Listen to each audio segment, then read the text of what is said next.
Donc, un implant dentaire, c'est un dispositif médical qu'on insère au niveau de l'os maxillaire ou mandibulaire et qui va recevoir par la suite une couronne, comme ça. Pour simplifier, c'est un dispositif médical en titane ou bien en zirconium, mais souvent on a recours au titane parce qu'il a montré sa cohabitation avec l'os et avec les tissus avoisinants. Et par la suite, on va poser un pilier et une couronne, comme on travaille sur une dent naturelle. Donc, c'est ça l'implant.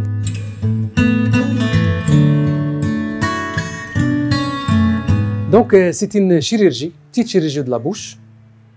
Donc, un implant, ça peut concerner un édentement partiel, c'est-à-dire unitaire d'une dent, ou bien tout un segment, qu'on dit par exemple un édentement encastré entre les dents, ou carrément une arcade qui n'y a pas de dents, une arcade sans dents, nue.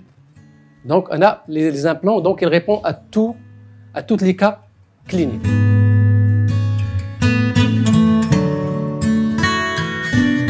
Donc un implant, pour les gens qui présentent par exemple un édentement partiel ou encastré, donc on a recours aux implants plus que au bridge, comme vous venez de le dire.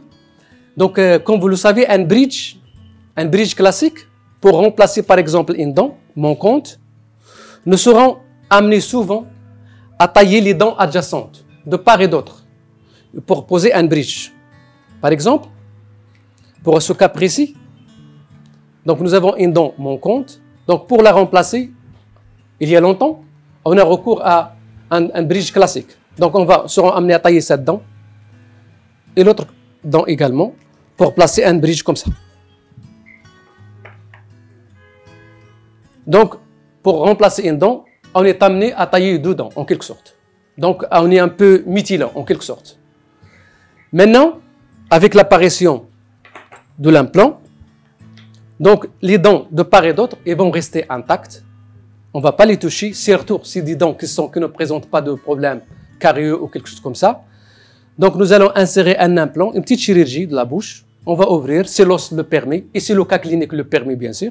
On va placer un implant, on va l'insérer. On le laisse reposer pendant 3 à 4 mois, ce qu'on appelle la phase d'ostéo-intégration. Comme ça, l'implant il sera bien accepté par l'organisme. Et par la suite, on réouvre et on place un pilier et on travaille comme si on travaille sur une racine naturelle. Et on place par-dessus une couronne. Et il répond aux mêmes fonctions qu'une dent naturelle.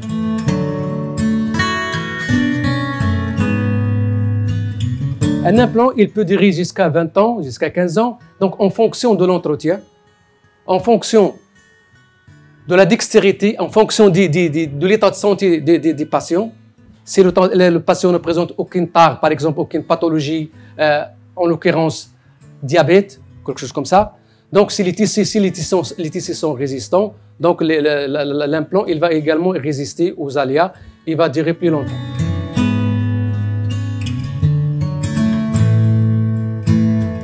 Les contre-indications sont d'origine locale ou d'origine générale. Quand je dis locale, c'est par exemple le patient présente une hygiène médiocre, donc il n'adhère pas aux consignes pour maintenir et pour pérenniser cet implant, donc il est déconseillé de lui poser un implant. Si l'état général, il présente par exemple une pathologie systémique, une pathologie infectieuse, donc toujours il y a un problème, le risque d'infectieux, je dirais une périimplantite, où il a un passé parodontal qui est médiocre, là il y a le risque de poser un implant, reste à revoir. Par contre, si le cas il est en bonne santé, je dirais bien que l'implant il peut remplacer une dent naturelle.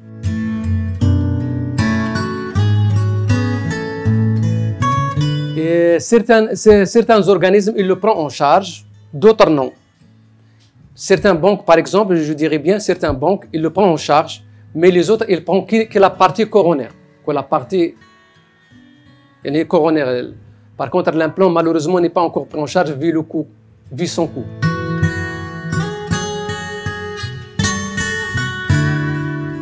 Donc le coût, il dépend de la qualité de l'implant. Il dépend bien sûr de l'expérience des praticiens. Et il dépend des cas cliniques. Parce que parfois le cas clinique, ça nécessite un apport de l'os et des tissus, des substituts qu'on rajoute. Parce que souvent, le patient, on le reçoit déjà avec une crête qui est déjà altérée, abîmée, avec le temps. Donc, ce n'est pas du jour au lendemain on va poser un implant. Donc, ça nécessite quand même une préparation. Et cette préparation, en l'occurrence, ça demande quand même des substituts, ce que je viens de le dire. Et ce sont ces produits-là qui coûtent cher et qui rendent l'implant un peu cher. Mais dans l'ensemble, je dirais qu'il y a une fourchette en moyenne 10 000, 12 000 dirhams. Pardon. Et ça dépend de la marque et de la compétence de chacun.